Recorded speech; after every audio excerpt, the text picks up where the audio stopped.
Ағайын туғандар, бүгінгі сөзді Елақаны Байділда атабыздың сөзіменен баштағым келіп тұрады. Агиши жазуда чоқу болады тоғлардың биік жері. Чоқудай бол қырғызымдың жігіттері. Чоқ қарбап дұшпандарды чочытышқан, чоң әлелер төлеген сені мегедеп. Мына бүгін қырчындай жаш балдарыбыздан, азаматтарыбыздан ажырап,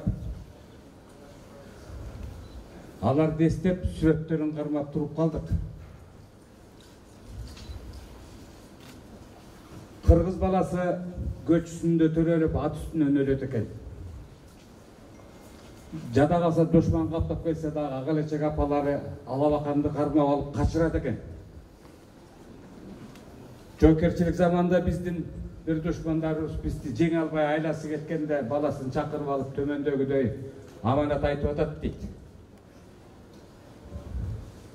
Бұл ел қырғыздың апалары алабақанды қармап төреп, жада қалса бешігіне де бычақты қошы бөліп, беттеген жағынан берген, қылышты мізін жалап оқтың ұшыменен жүрген балдар. Бұларды беттешіп жеңе албайды екенбіз. Балам айланайын, бұларды жеңіш үшін қырғыздарды içine ирители. Нарт населін салтын жоғытып чирителік. Біріне бірін мақтайлық, біріне бірін жамандайлық. Ырқын кетіріп, ынтымағын бұзып, жұмыртқадан қырыздетіп, біріне бірін қырғиғалап қылып, көрел бастықты күшетелік. Бұларды içінен ғана иритіп жеңбесек, мұштымға түйілген елді, нарыққа суарылған елді жеңіш қиын болады екен деп айтып екен. Ушындай нарықтуу елдің балдары, құлу елдің балдары, батыр елдің балдары 21-ші қылымда, 22-ші жылы бізді таң қалтырып, бұл дүниеден өтіп кеткен Дүйшен Құлшоқ оқып, Чолпанбай Төлебердиевтер қылған ердікті қылып, балдарымыз жамғырдай жаған оқтың астында жатып алып, мен чекте тұрам, қорқпоғыла деп бізге салам айтып атшат. Үстінен оқ жамғырдай жауып атыр. Бүрөсі құрчоға қалып, тегерегіндегі қаптап келген дұшмандарды қоша жардырып, арты дүйнеге қоша жетелеп кетіп атыр. Егер қачып кетсе, чегініп кетсе құрчода қалат біле.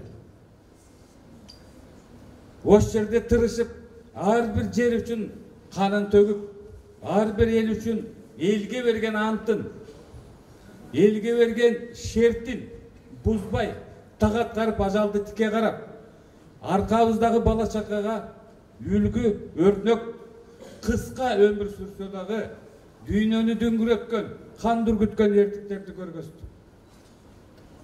Өткенде Атабейітте танк içinde тіріле күйіп кеткен балдарымызды жаназасында тұрып, ош жерге чоғылып атқанда Қамшыбек Қыдыршайыш айтады: мен 40 баламды сақтай албай қалдым дейді. Бұлар жашаш керек еле дейді. Бұл қашан тоқтайды дейді.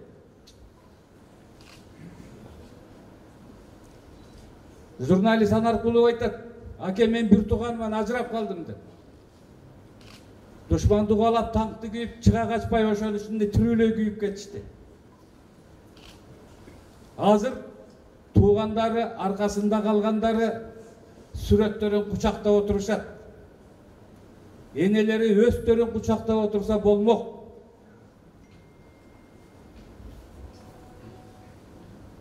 Менің ойымша, бұл балдардың ертігі күнігі мектептерден еркін сааттан айтылып тұрыш керек. Илгері біз мектепте оқығанда батырлардың өмір баянын, үрпадатын, қантип чоңойғанын, қандай үй бүлөдө чоңойғанын жаттап оқыш керек. Азыр бізде Білім беру министрлігі, Маданият министрлігі бұл іс-шараларды баштады. Бұлардың емгегін, бұлардың ердігін, чоңойғандығы туралы, кийингендиги тууралуу ойногондон бери өсүп келе жаткан 1-класстан баштап 9-класска чейин тил адабият сабагынан, коом таануу сабагынан, тарых сабагынан күнүгө окуп турушубуз керек. Жатка билишибиз керек баатырларыбызды.